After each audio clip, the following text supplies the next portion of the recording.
Welcome to the Here's My Story channel. I'm Gianna. I stopped by my dad's after school.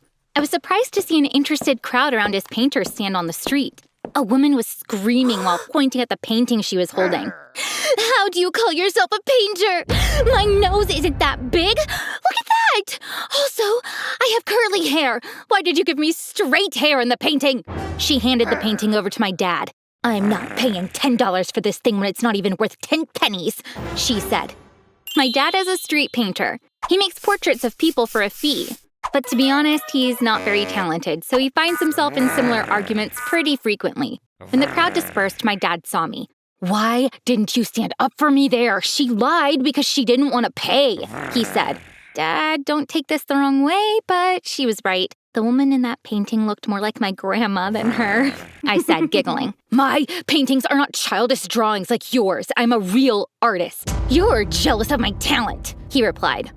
What he meant by my childish drawings was my human cat paintings. I was painting cats in human clothing. I thought they looked really funny, so I'd been making these paintings for years. At home, I told my mom about what happened. I don't know why your dad is pushing this painting thing so far. He's not making money either. There's no way we can pay the bills if I were to stop working, she said. About 2 months later, my mom came home sad. She had been working at a floral shop, but her boss sold the shop to someone else, and the new owner let my mom go. She couldn't find a new job, so we began having money issues. My dad was making next to nothing, and it became impossible for us to afford our rent. My mom was really worried because the landlord could kick us out anytime. When she told my dad things like, please get another job, you don't have enough talent to be a professional painter, he would always respond with, you don't get my art. I'm going to be a famous painter one day and you'll regret the things you're telling me right now. At one point, we were in such bad shape that we couldn't even afford groceries. One morning, as my parents were having breakfast, I brought 2 of my human cat paintings to the kitchen. Dad, I know you don't like these paintings, but will you still put them in your booth? I want to support our family, and I can't think of anything but selling these paintings. Do you really think these ridiculous paintings will sell? Gianna, I wish you had some of my artistic genes. Then you might see what a terrible idea it is to paint cats in human clothing. My mom, on the other hand, was touched. Our daughter wants to support us with the best of intentions, but you're discouraging her. Put the paintings in your booth. You'll bring them back if they don't sell, she said. When my dad came home that night, he didn't have the paintings with him. Dad, where are my paintings? Are they sold? I asked expectantly.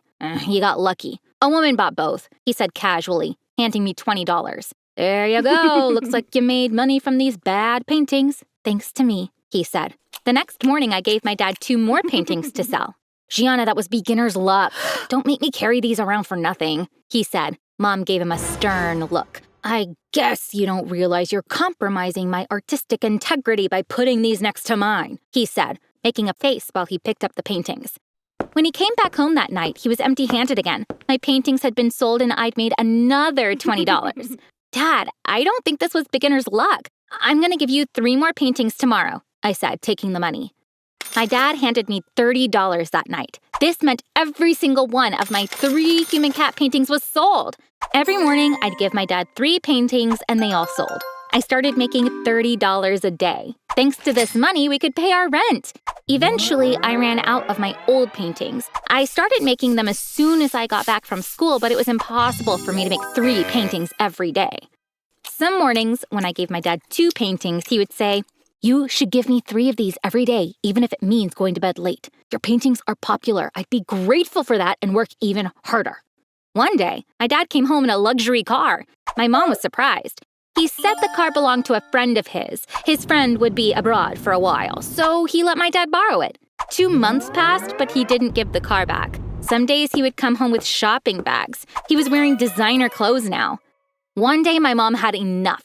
What's going on, Benjamin? We can barely afford rent. We have trouble paying the bills, but you're dressed in expensive clothes? And that car you said belonged to your friend has been here for months, she said. Does it bother you that I got some nice things for myself? I raised the prices on my portraits. I make much more than I used to. I am an artist. I'm finally getting what I deserve, he replied. She got mad. Gianna works long hours so that we can pay the rent. That means she doesn't need to do any more painting since you can cover it, right? Dad faltered. Well, I can pay the rent, he stuttered. Gianna should keep making her paintings. It makes her so happy when they sell. Don't get me wrong, I'm only thinking of her, he said. Both Mom and I knew he was hiding something from us. The next day, Mom came to pick me up from school, and we went to my dad's stand where he sold his paintings. When we arrived, we were surprised. Neither my dad nor his paintings were there. I asked another street painter where my dad could be. The man had so much respect for Dad. Benjamin is not a street painter anymore. He's become famous. His paintings sell in galleries. We thought Benjamin didn't have a lot of talent, but he surprised us. Those cat paintings are really good, he said. He's become famous? Mom muttered. Cat paintings? I screamed in shock. We got the address of a gallery where my dad's paintings were sold. The walls were covered with my human cat paintings. I moved closer to one. It said Benjamin on the side. My face was on fire. My dad had signed my paintings like he made them himself. Meanwhile, someone from the gallery staff came to talk to us. All these paintings are sold, but Benjamin is a very productive artist. We're going to receive new paintings next week, she said. My dad had made himself famous with my paintings, which he looked down on. The most incredible part of this whole story was that he had been telling us he sold those paintings for $10 a piece, but the lady in the gallery said one of those paintings went for $2,000. That night, at home, all hell broke loose. We told Dad everything we'd found out. At first, he denied it all, but he had nowhere to go. He finally owned up to it. Still, he kept defending himself. If I weren't a real artist, those paintings would still be sitting in Gianna's room. People like those silly pictures thanks to me. No one would have cared for them if I hadn't put my name on them. I still couldn't process how my own father could have done something like this. What's more, he was still referring to my paintings as silly. Tomorrow, we're all going to the galleries where you sell the paintings. You are going to tell them the real artist behind the paintings is your daughter. From now on, it's not going to be you but Gianna signing those paintings. My mom roared. I will obviously do no such thing. I have enough money. I'm leaving home. I'm a famous artist now and I will stay that way. You can do whatever you like, he said, not a trace of shame on his face. Everyone will find out you're a fraud. I will make sure everyone finds out about this. My mom screamed. My mom got us a lawyer the next day. We were suing my dad. When we walked into the courtroom on the day of the hearing, Dad never looked at our faces. The bailiff told him to take the stand. My father nonchalantly told the judge that he was the one who made the paintings.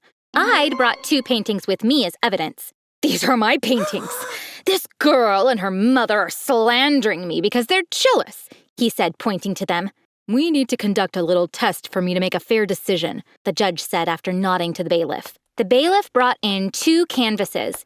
He placed them on easels. There were tubes of paint and brushes next to the easels.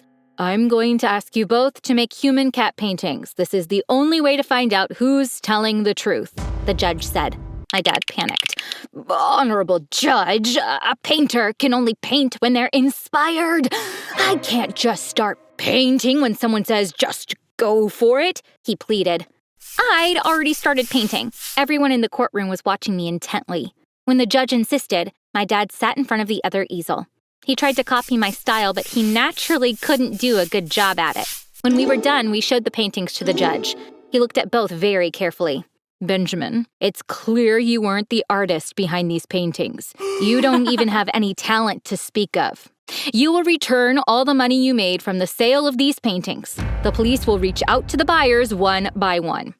Benjamin's signature will be removed from the paintings and Gianna, who's the real artist, will sign them all. When the judge realized my dad was still denying his crime, he said, Then I will sentence you to 1 year in prison. I see that you need time to think about the mistake you made before you can admit it. My dad had made $2.5 million from my paintings. He spent $100,000 on that car, which he said belonged to his friend. He had to give me both the money and the car.